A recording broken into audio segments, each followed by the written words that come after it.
Wayhi Yaakov be'eres Misraïm. Alors, Wayhi, attention, le yud, il est en shva nah. C'est-à-dire que c'est pas Wayhi, c'est Wayhi. Comme si on le coupe en deux mots. Wayhi. Wayhi Yaakov. On ralentit un petit peu sur le yud de Yaakov. Wayhi Yaakov. Les deux mots sont ensemble. Be'eres Misraïm. Eres, il est mis l'el. Donc, Be'eres Misraïm. On ralentit sur le aleph de Eres. Misraïm. Misraïm, il est mis l'el. Donc, on finit sur aïe. Pas Misraïm. Misraïm. Donc, le yim est plus court. Sheva, Aïsre, Shana. Attention, Sheva, il est millera. C'est-à-dire que on va accentuer sur le var et pas sur leché. D'accord? Parce que c'est un mot composé qui commence par le mot sheva. C'est un nombre composé qui commence par le sheva. Donc là, quand c'est un sheva tout seul, on l'avait déjà dit auparavant dans une autre leçon, quand il y a sheva ou tesha tout seul, il est milléel. Et là, lorsqu'il est dans une composition de mots, lorsqu'il est dans un nombre composé qui commence par sheva, sheva devient sheva. D'accord? Il faut faire attention à ne pas avaler le aïn, parce qu'on a deux aïn qui se suivent, donc c'est un peu difficile de à la fois garder le mot sheva millera et à la fois bien prononcer le deuxième aïn du mot aïsre. Donc sheva, aïsre, shana, et il ne faut pas non plus trop les espacer, parce que sinon on va perdre le sens du 17. Wayhi yeme Yaakov shene hayav. Donc Wayhi, c'est le propulseur pour dire yeme Yaakov. Yeme Yaakov sont rattachés par un makaf, donc il faut les lire ensemble. Yeme Yaakov shene hayav. Shene oler shene hayav. Sheva shanim. Voilà, ici on a le mot sheva qui est seul, donc le nombre 7 tout seul, ou le nombre 7 qui finit un nombre un peu plus grand, et il sera milléel. Sheva shanim ve'arba'im um'at. Ve'arba'im um'at sont seuls, et shana il sera tout seul. Ve'arba'im um'at shana vayikrevu yemei Yisrael lamut. Donc vayikrevu, oler, on avance. Vayikrevu yemei Yisrael. Donc il y a un zarqa. Le zarqa, je rappelle, il est toujours à la fin du mot, même s'il va être chanté parfois un peu plus tôt, mais là il est en fin de mot. Il y a certains livres où on a deux zarqas. Il y a un zarqa là où il doit être chanté et un zarqa toujours en fin de mot, pour faciliter pour ceux qui ne savent pas où est-ce qu'il va falloir le chanter. C'est pas toujours facile de deviner où est-ce qu'il faut le chanter. C'est l'habitude qui permet de savoir si c'est un mot qui est milléel ou millera. La mout, c'est un arrêt. D'accord? C'est un serolta. Serolta, c'est comme le ségol, mais à l'envers, et il est au-dessus du mot. Le ségol, ce sont les 3 points qui indiquent le son et. Wayikra. Donc, on va faire un pas sec. Le pas sec, il peut être comme ça, un petit peu en sursaut. Wayikra. Ou sinon, on peut retrouver un pas sec qui est juste une interruption pour ne pas lire les deux mots dans un même élan et éviter une incompréhension de texte. Donc là, Vayikra, là c'est un petit peu en sursaut. Livno le Yosef, Vayomerlo. Donc Vayomerlo, on s'arrête. Parfois on a une succession de ta'amim ils s'enchaînent pour aller se propulser sur le dernier et monter haut en chant. Mais là, Vayomerlo, il se suffit à lui-même, ce couple. Vayomerlo, attention à faire Vayomer milléel, Vayomerlo. Et ensuite on reprend. Et là on a une série. Imna masatihen. Donc on a Imna masatihen. Imna, il est une introduction pour la série Masatihen. Donc on a un Kadma. Le Kadma, par rapport au Pashta, il se trouve au milieu du mot. il n'est pas placé en fin de mot. Donc c'est en cela qu'il se différencie du pashta. Le pashta est chanté, le kadma c'est juste une introduction. Donc on va le lire presque comme un holer. Imna masatihen. Là où on chante vraiment, c'est masatihen. Attention, masatihen. Masati, il est milléael. C'est un verbe qui est conjugué au passé.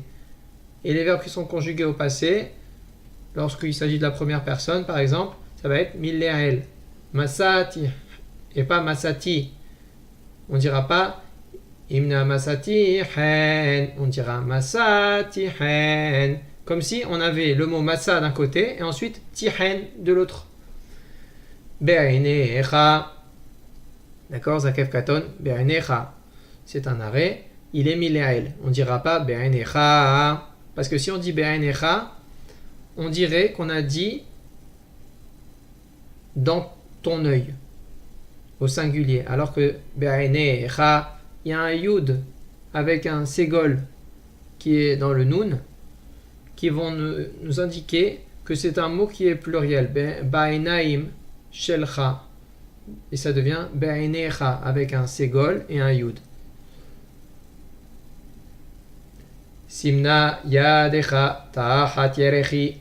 Donc simna d'un côté, yadecha. On ralentit un tout petit peu sur le ya.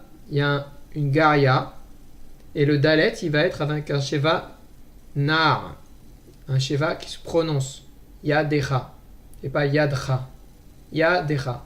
Donc si on ralentit suffisamment bien sur le kamatz du yadecha, on est obligé de prononcer le sheva en nar. De le prononcer. Parce que c'est comme si on commençait un nouveau mot. Donc quand on commence un nouveau mot, on a la règle du sheva qui va se prononcer en début de mot.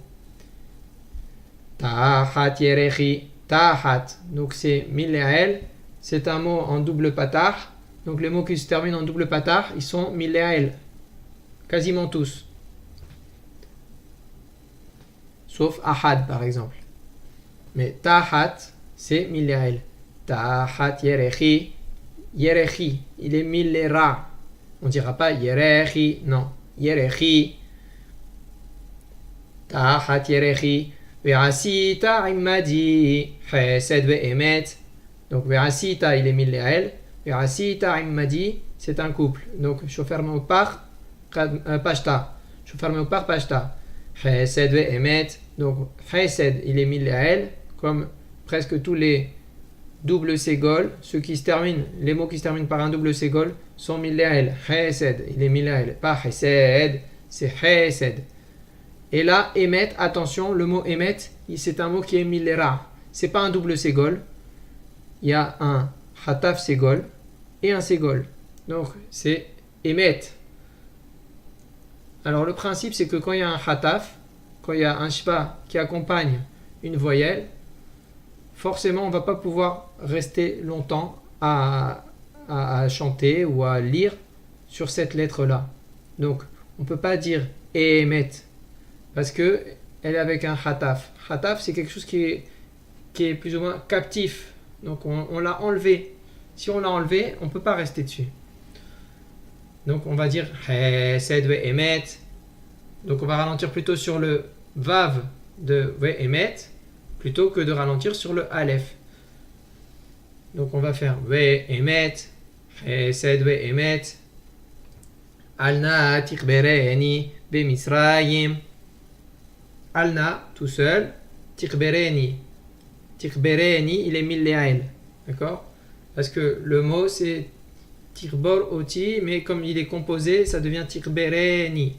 Le eni permet de savoir que ça ne fait plus partie du verbe. C'est un COD là. Donc on va séparer par la manière de lire le mot, on va séparer le verbe du complément. Bemisraim. Bemisraim sauf Pasuk.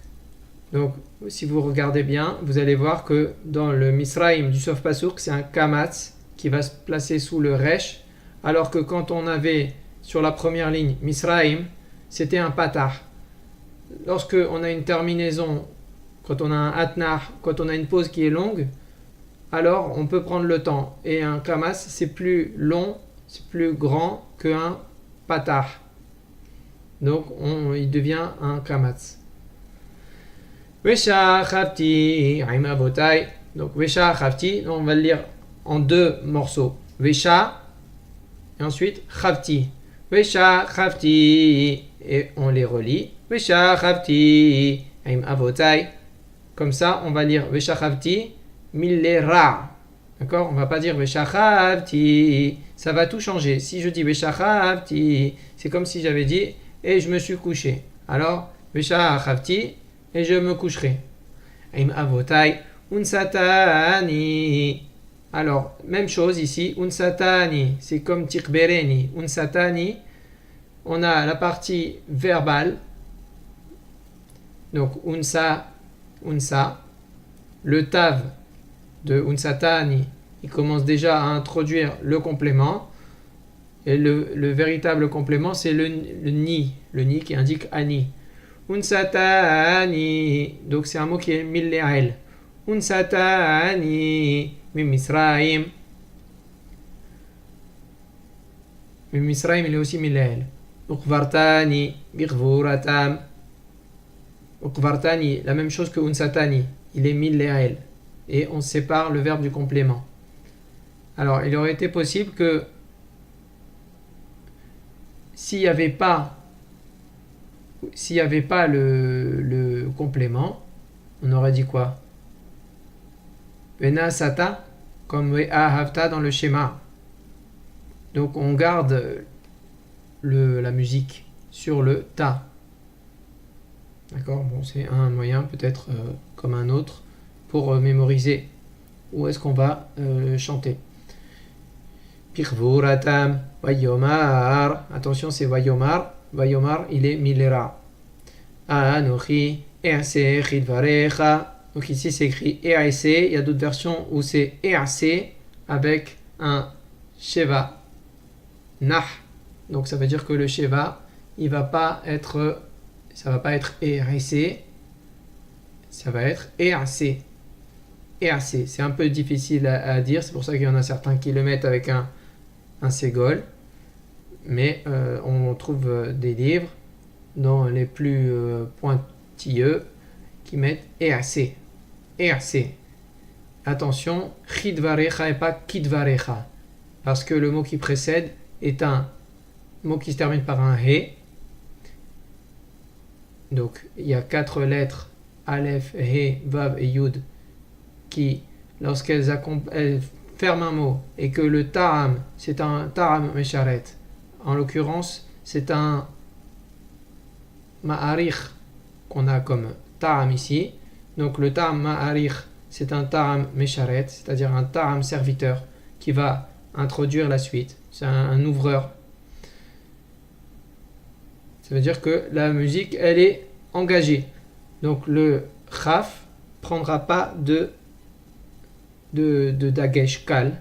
Donc ça va être chidvarecha et pas kidvarecha. Parce que kidvarecha, c'est comme si on n'était plus dans un élan. Comme si on reprenait quelque chose de nouveau. Et là, on ne reprend pas en fait. On est entraîné par le EAC. EAC, chidvarecha. Donc c'est pour ça qu'il n'y a pas de dagesh dans le kaf. Et chidvarecha, c'est mille'ael. C'est pas chidvarecha. Chidvarecha. D'accord? Vous voyez la différence? Chidvarecha, ça c'est pas ce qu'il faut dire. Chidvarecha, il faut traîner sur le recha. Et ensuite on dit cha. Vayomer, mille'ael. Sur yo. Vayomer et pas vayomer. Faut pas essayer de faire plus de chants ou faire un petit peu de fantaisie. Vaut mieux respecter la position du ta'am pour avoir une lecture qui est correcte, plutôt que essayer de trop chanter et que finalement on altère le sens des mots. Vayomer hishavera li hishavera. Donc on va le couper en deux. Il y a une garia sur le sha. Hisha, il y a un dagesh dans le shin. Si vous pouvez l'accentuer, tant mieux. Si vous ne pouvez pas, tant pis, c'est pas grave.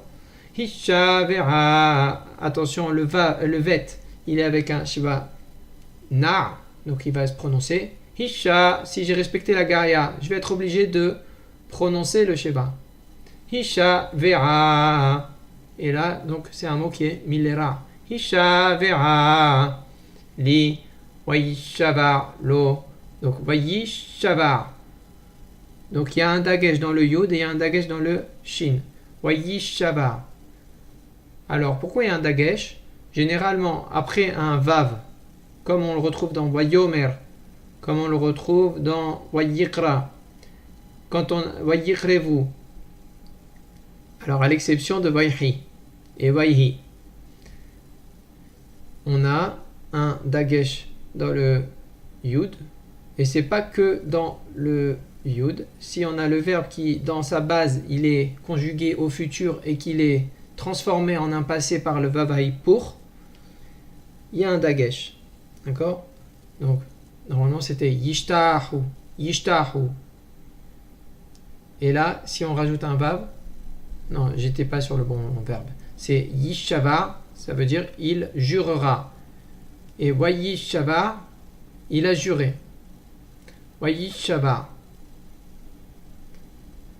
Donc on a un double dagesh hazak. Wayishava. Et c'est un mot qui est milera. Wayishava lo. Wayishtahu Yisrael. Al rosh hamitta. Wayishtahu. Wayishtahu. D'accord?